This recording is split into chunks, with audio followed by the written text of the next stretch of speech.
RKO decided to put their two big stars, Ginger and Katharine, into a movie together, Stage Door, in roles that resemble their true careers. This is the only time they starred together, and in retrospect, it was a stroke of genius. It is a very good movie, critically acclaimed, and nominated for Best Picture, Best Director, and Best Supporting Actress. I rank this movie, and Ginger's performance, among the very best of her career. And Katharine Hepburn is great in her role. It has a great supporting cast, and the script is very good. Some movies do not have much in the way of interesting backstories. This one makes up for them, with so much going on behind the scenes. Covered in the previous video, the movie review. In this movie, Ginger's character is a non-stop wisecracking machine. So much so in the first 7 minutes of the movie, she has 5 confrontations with 3 different women. She fights on and off with her roommate Hepburn, squabbles with her dance partner Ann Miller, frustrates Lucille Ball when on double dates with the lumberjack visitors, but her real antagonist is the tall, beautiful Gail Patrick. Patrick is wonderful in this role as Ginger's enemy, or so it seems, and she had often performed as bad girls over her career. But Gail also had an incredibly successful career in front of the camera and behind as one of the first female producers in television. She was a lawyer to boot, and twice named Los Angeles Woman of the Year by the Los Angeles Times, as well as other awards. What a woman. Patrick's character is older than most of the girls, yet she is the same age as Ginger, both born in 1911. Ginger has a long history of playing much younger characters than she really was, near the end of her career almost 2 decades younger. But it is also how Patrick carries herself, seeming much more mature than the other girls. This wonderful script, with all the interactions between the girls, is very subtle and complex at times.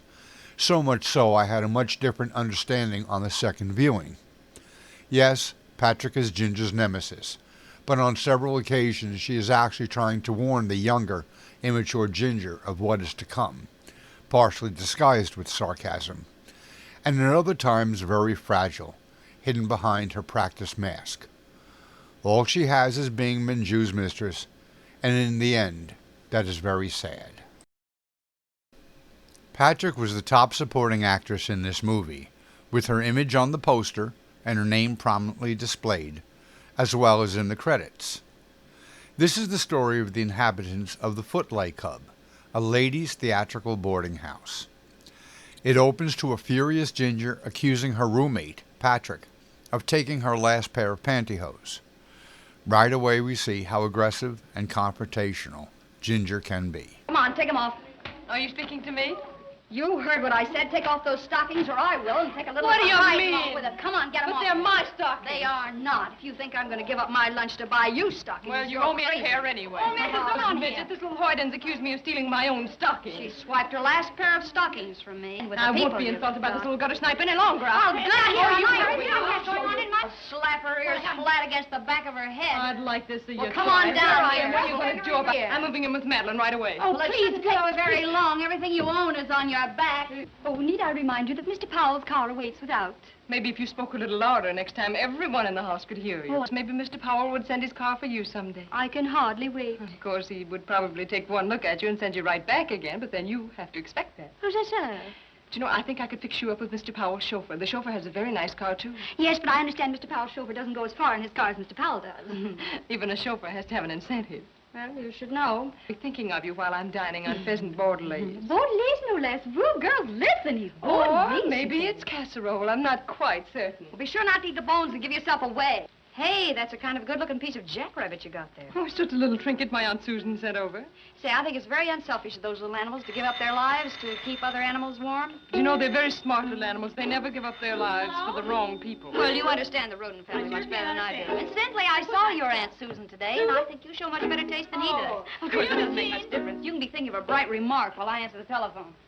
Don't forget Aunt Susan's car's waiting for you outside. Ginger and Ann Miller get a nightclub act without knowing Menjou, the big play producer, is lurking behind this. Waiting there on the front table is Menjou and Patrick, and Ginger reacts angrily. Menjou has taken Patrick to the club.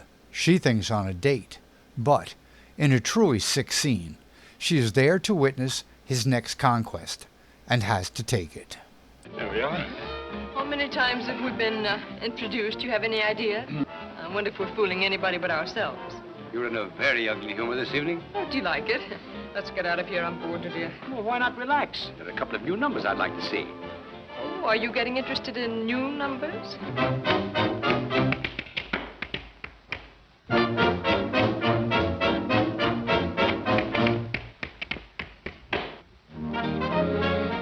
Well, life is full of surprises.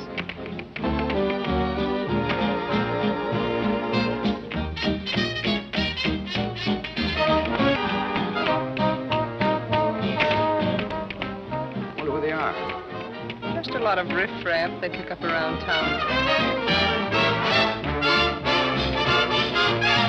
Mr. Powell, you're wanted on the phone. Thank you. I'll be right back. Why don't you two dance? Remember, if you get any wrong numbers, you can always get your nickel back. Thank you, Hattie. I don't think they're for you. Oh, yes, I recognize the florist. The boy said they're for Jean. Oh, so they are. Let me take them to her. Looks like there's a new queen bee buzzing around the hive. Well, it seems to be the same king. I was out in society with an old boyfriend of yours. I really came along to give you a tip. And don't bother to read the note. I'll tell you what it says. 11 roses and the 12th is you. Well, you're doing very well up to now. Tell me more.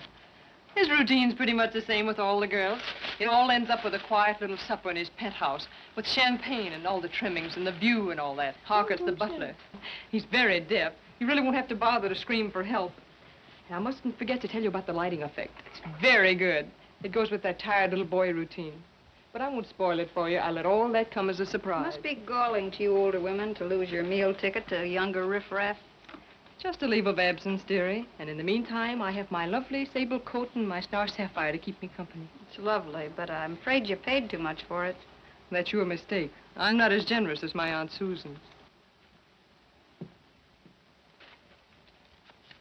I am dining tonight on pheasant bordelets with the peach fuzz dressing. Where is Bordelais? She doesn't even know what pheasant is. Naturally, there's a difference between pheasant and peasant. Oh, my friend wouldn't think of serving peasants. No, but he's willing to take them out once or twice. It's one thing to borrow a friend's friend. It's another thing to hold him, if you know what I mean. Would you mind telling the lady that I don't want to buy anything today? Goodbye, all, and when I return, I shall tell you how the other half lives. Nice meeting you. You don't suppose she was burned up by any chance, do you? Why don't you two have it out with sharp knives? Is Mr. Powell's car calling for you at the grotto tonight? Mr. Powell's car calls for me every night. I was just wondering. I saw Mr. Powell at the Colony Bar this afternoon with another young lady. However, you've done much better than I expected. I didn't think you'd last this long. Is Madame certain she hasn't been seeing things? Madame is quite certain. But you'll probably get a note later saying he's been detained on business. When Mr. Powell doesn't send his car, he always sends a note. He's quite courteous that way. Dope. Hey, You sit right here. You're the guest of honor. I see you remembered the right number of years. We won't tell on you if you don't tell on us. Take a big blow and make a wish. No, wait a minute. I have to turn the lights off. She's sore because Terry took my boyfriend away from her. What do you mean, boyfriend? Tired little boyfriend. You know, someday I'm going to be lucky and run into you when I'm carrying a bowl of goldfish. Never mind. How's the new job coming on? Would you like me to carry a message to your late lamented Aunt Susan? Hold on, gangrene just set in. No message. I don't use that kind of language. I just thought I'd ask. I just want to know if maybe you'd like to... Please like and subscribe.